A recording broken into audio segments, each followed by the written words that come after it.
Alright, so let's look at setting up another graph. So we are finding the area bounded by the graphs of x squared plus 2 and negative x minus 2. So here's our two functions. And even if they weren't labeled here nicely in the homework, if they didn't have these nice labels next to the graphs, we know x squared is going to be a parabola, so that's going to be the one that looks like a U, and negative x plus 2, that's in the form y equals mx plus b. So this is going to be a line with a negative slope, so it's going to be falling left to right, just so we can decipher which graph is which. So here's our U. This must be the x squared plus 2 one, and then the line with the negative slope must be the negative x plus 2. So we want to figure out which one's the higher curve on this interval, and I would say the line is higher up than the parabola. So I'm going to set up my integral, and I want to remember the line is the upper curve, and the parabola is the lower curve on this piece where they are bounded together. So my bounds here, my lower x value is negative 1, always x values here, and my upper x value is 0.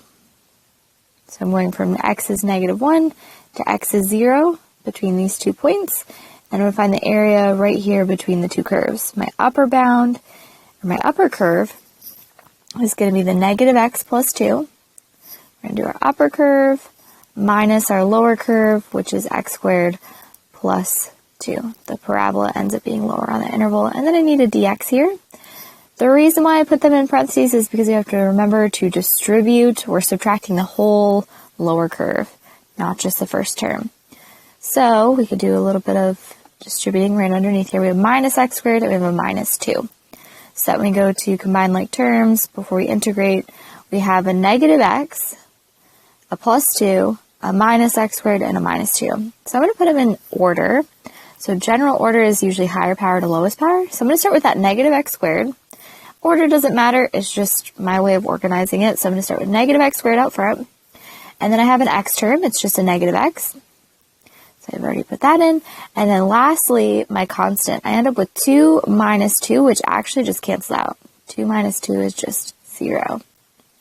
I have a negative x squared minus x, and then 2 minus 2 ends up being 0.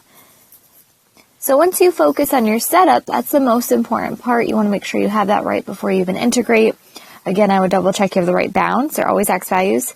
Negative 1 to 0 in the x's. You want to make sure you choose the correct upper curve. So I don't know why, but sometimes we feel like the x squared should be higher. For this one, it's not. The line is actually higher, so I put the line first, upper curve, minus your lower curve, and always make sure to distribute, combine your like terms, and then once you feel confident, then you should integrate, because you don't want to realize after, at the very end, when you check it over, that, hey, something looks weird. So I'm going to integrate x squared. I'm going to do negative 1 over 3 x to the 3, adding 1, putting it in the bottom, putting it up top, minus 1 over 2 x to the 2. And instead of plus c's, we have bounds, so I'm going to evaluate from negative 1 to 0. And the fundamental theorem of calculus says put in the upper bound first. So I would plug in 0 to this function before I plug in negative 1, because that's the upper bound. So I plug in 0,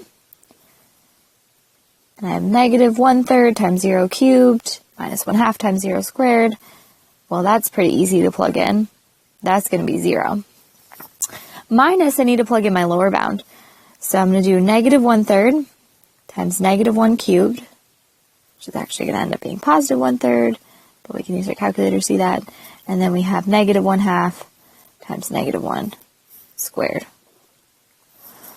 All right, and then we plug that into our calculator, and we get this minus here, and we have a negative 1/3 times a negative 1, which is going to be a positive 1/3. And then we have negative 1 squared, which is positive 1, times negative 1/2, so we have a negative 1/2. So you could grab your calculator now, or you could remember how to subtract fractions. Either option is fine. We have a negative out front, and we could make these both into 6's. So you would have 2, 6, minus 3, 6. So you end up with a negative of a negative 1/6, because you have 0 minus, so you end up subtracting a negative number, which is going to make it a positive 1/6, which again, you could use your calculator. This is 0.16 repeating. Either option is fine. One way to double check you have it right is to actually look back at the area. Does this look like a huge amount of area?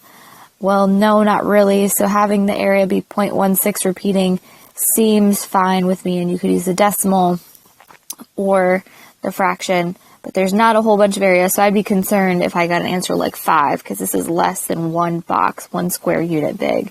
It's just a little sliver. It's 0.16 with the 6 repeating for that area between the two curves.